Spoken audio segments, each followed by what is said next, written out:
Bismillahirrahmanirrahim. Assalamualaikum warahmatullahi wabarakatuh. Kembali lagi dengan saya Hafid. Pada kesempatan hari ini saya akan mewawancarai alumni Pondok Pesantren Nazatul Thulab, yakni Badri Pahlevi SH. Pendidikan terakhir beliau yakni S1 Win Sunan Ampel Surabaya. Oke, langsung saja kita mewawancari beliau. Kak, bagaimana menurut sampean cara sukses menurut sampean? Sederhana menurut saya sih.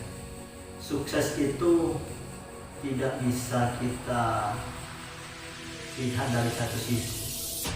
Namun sukses itu bagaimana kita melakukan, mengamalkan ilmu-ilmu kita, apa yang kita dapatkan, sehingga itu akan menjadi pemicu dalam kehidupan sehari-hari maupun menjadi jangka panjang di dalam suatu kegiatannya.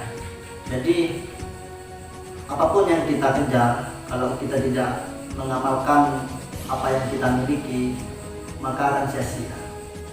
Waktu kita atau apa yang kita kejar itu akan sia-sia. Itu aja sih. Karena bagi saya itu sukses itu bersifat universal. Jadi sepemahaman saya, apapun yang kita lakukan, apapun yang kita cari, apapun yang kita pelajari, kalau kita amalkan apa yang kita dapatkan pasti akan menjadi barokah. Ya. Bagaimana caranya agar kita itu selalu semangat dalam belajar? Semangat. Saya tertarik dengan kata semangat, apalagi semangat itu diimbuhi dengan kata belajar. Itu sangat menarik. Jadi di beberapa tahun bulan akhir ini itu kita mengenal dengan akhir sekolah atau lulus. Jadi saya selalu ingat apa yang dikatakan oleh Kiai waktu saya mondok, yakni Kiai Muhammad bin Muwafi. Beliau berkata bahwasanya jangan berhenti belajar. Wisuda hanya sebatas perantara atau meriahkan, tapi intinya bukan untuk terus belajar. Jadi walaupun kita sudah wisuda, kita lulus SMA, kita harus tetap belajar. Artinya apa? Beliau memberi pesan yang sangat dalam situ. Artinya harus tetap semangat dimanapun kita berada, dimanapun kita singgah, baik kondisi dan sebagainya, kita harus tetap belajar. Jadi di situ yang menjadi sangat menarik untuk terus mencari ilmu, khususnya apalagi kita sekarang masa-masa muda itu ya harus pintar-pintar mencari waktu untuk terus belajar. Jangan hanya sebatas nongkrong atau sebatas ngopi atau sebatas rokokan atau sebatas lainnya. Kita harus mencari hal-hal yang sedang kita kurangi di situ. Sambil rokokan, sambil ngopi, kita harus tetap belajar. Diskusi dengan teman.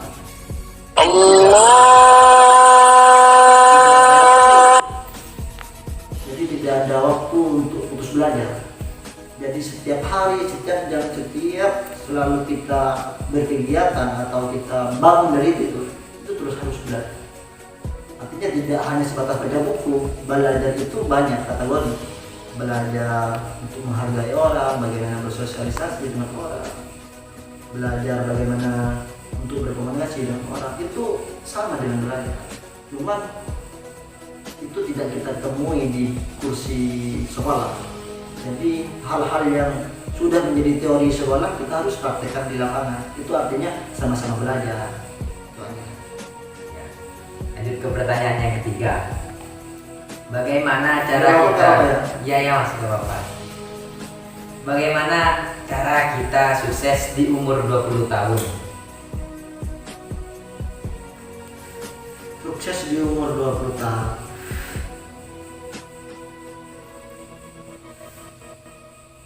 kembali di awal tadi ya, kata sukses itu kan sangat universal, apalagi kita harus dikaitkan dengan waktu, di waktu 20 tahun.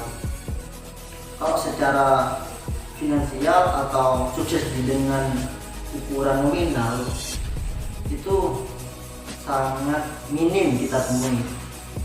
Cuman kalau sukses secara universal, kita mencari ilmu, kemudian kita praktekkan setiap hari apa yang kita dapatkan di kelas, di sekolah, di masjid atau di madrasah, kita amalkan. Setelah itu menjadi sebuah kesuksesan dalam belajar. Kalau diukur dengan nominal, karena bingung, karena di umur 20 tahun itu kita harus dituntut untuk belajar. Jadi untuk nominal minimal kalau 20 tahun masih SMA baru lulus kan, kira-kira gitu. Jadi untuk nominal kita hari ini bisa, aslinya bisa, tergantung bagaimana kita untuk menarik sukses itu kepada kata nominal. Artinya kita memanfaatkan hal-hal fasilitas yang ada. Contoh, digital hari ini sangat cepat meluas, melebar dan sebagainya. Perkembangan digital hari ini cukup diakui oleh seluruh dunia bagaimana perkembangan sangat pesat. Mulai dari HP, terus internet dan sebagainya. Dengan HP aja kita bisa menghasilkan ratusan miliar, bukan ribu tapi miliar. Jadi apa yang menjadi menarik di situ, artis-artis yang sekarang juga mulai main gadget, karena hari ini banyak artis-artis baru bermunculan karena gadget. Itu karena mereka memanfaatkan digital. Bagaimana kita belajar digital? Dari situ di umur 20, sebelum 20 kita harus belajar. Artinya tidak hanya belajar tentang kita atau umum saja atau umum saja, jangan. Jadi semuanya harus belajar. Jadi nantinya di umur 20 tahun kamu sudah punya planning, oh ternyata saya harus ke sini sesuai dengan bakat saya, sehingga memilih kalau mau lanjut pendidikan, memilih sarjana setelah S1 apa kira-kiranya untuk kuliah. Kalau kita fashion kita adalah agamis, ya kita ke tarbiyah. Kalau kita fashion kita hukum, ya kita ke hukum. Kalau fashion kita ke elektronik, ya kita ke teknik. Itu aja. Jadi ada beberapa hal konsep sukses dalam belajar, sukses dalam mempunyai penghasilan beda. Jadi di situ perbedaannya. Kalau dalam belajar ya kita mengamalkan apa yang kita dapatkan. Tapi kalau nominal belum tentu kita mendapatkan apa yang kita inginkan. Kenapa? Kita memang kita memang minta ke Tuhan untuk mendapatkan nominal ini dengan cara berikhtiar, baru kita tawakal. Cuma yang harus kamu ingat adalah Tuhan tidak akan mengasih apa yang kamu mau, tapi Tuhan mungkin ngasih apa yang kamu butuhkan. Makanya di situ adalah ikhtiar dulu, baru kemudian bertawakal pada Tuhan. Itulah konsep-konsep yang saya tahu di beberapa pengalaman saya. Oh iya, kasih pesan dong Kak kepada santri-santri Nahdlatul Ulama agar dia ketika lulus bisa sukses semua. Hari ini Nata itu sudah sangat jauh dengan pondok-pondok lain, maksudnya sangat lebih maju daripada pondok lain. Saya nilai begitu. Kenapa? Karena di sana fasilitas umum disiapkan dengan fasilitas yang bagus, dengan pengajar yang bagus, dengan kualitas yang tinggi. Juga dari kitab banyak ustadz dari Yaman, banyak ustadz yang sangat ahli kitab. Jadi tidak saya lihat sudah tidak kurang lagi pondok mengasih fasilitas itu. Jadi bagaimana teman-teman santri-santri memanfaatkan dengan baik apa yang menjadi passionnya, ya tinggal mendalami aja. Mau kan di pondok ada itu ya, ada apa namanya, ekstrakurikuler ya. Ada ekstrakurikuler bagaimana kita mempraktekkan apa yang hobi kita, jadi tidak ketinggalan walaupun kita terus belajar, kita umum dan sebagainya, tapi tetap kita harus olahraga dan sebagainya. Dan itu bisa diasah, itu bisa menjadi bakat bagi dirinya sendiri. Dan untuk kita memanfaatkan aja. Kalau teman-teman mau fokus di umum, ya fokus di umum. Kalau mau fokus di kitab, ya fokus di kitab. Fokus dua-duanya ya nggak apa-apa. Cuma nanti di akhir kalian harus fokus pada salah satu yang kemudian kalian inginkan. Kalau dirangkul semua, diambil semua, mau pintar semua, itu kemungkinan takutnya otak kita aja yang tidak mampu. Jadi lebih baik fokus pada satu hal yang kemudian akan menjadi planningnya kalian sampai nanti di akhir, mau di teknik atau mau di keagamaan atau mau di pendidikan, itu kan ada semua. Jadi saran saya, pesan saya kepada teman-teman yang mau lulus, apalagi yang mau lulus hari ini, pasti mereka bingung mau milih jurusan. Kenapa? Karena gagal di tahap 1, 2, 3, dia mau fokus di mana sesuai dengan bakatnya dia. Terkadang mereka mereka terbuai dengan hal-hal. Teman saya mau ambil jurusan bahasa Inggris di UI, teman yang lain mendengar dan ternyata mereka juga mau di situ. Kenapa? Karena saling berlomba-lomba ke situ, padahal bakatnya kan bukan di situ. Jadi ego masing-masing diterapkan di situ, padahal di situ adalah kunci di masa depan kalian akan berada.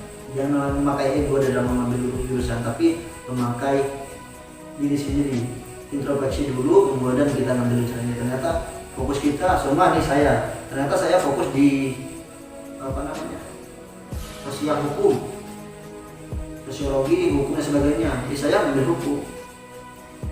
Jadi jangan sampai nanti ketika lulus SMA kemudian bingung mau ambil jurusan apa, itu yang menjadi kegagalan nanti. Di situ suksesnya, di situ sukses atau tidak di akhir SMA, belum nanti kayak kuliah. Kalau memang nanti bisa menormalkan atau beradaptasi dengan kalian yang pilih, semua di salah jurusan, kemudian kalian bisa adaptasi, ya alhamdulillah gitu. Kalau semisal tidak beradaptasi dengan jurusan itu, ternyata kalian tidak fashion dan ini nanti putus di akhir, di pertengahan kalian mencari pendidikan. Itu aja. Jadi menurut saya tetap semangat belajar, bahwasanya tidak ada yang mustahil di dunia ini. Apapun yang kita mau, jika Tuhan berkehendak, maka akan semua. Sekian, Allahumma muwaffiq ila aqwamit thoriq. Wassalamualaikum warahmatullahi wabarakatuh. Teman-teman, mungkin hanya ini wawancara yang dapat saya sampaikan.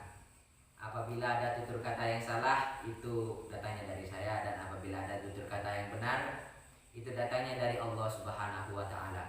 Dan jangan lupa teman-teman, like, komen, subscribe, dan follow akunnya si yang tadi diwawancarkan itu, yakni nama IG-nya itu Badri Pahlevi. Itu jangan lupa untuk di follow, nanti akan di follow back. Dan jangan lupa follow akun saya juga agar kalian dapat melihat karya-karya saya. Nah, cukup sekian. Wassalamualaikum warahmatullahi wabarakatuh.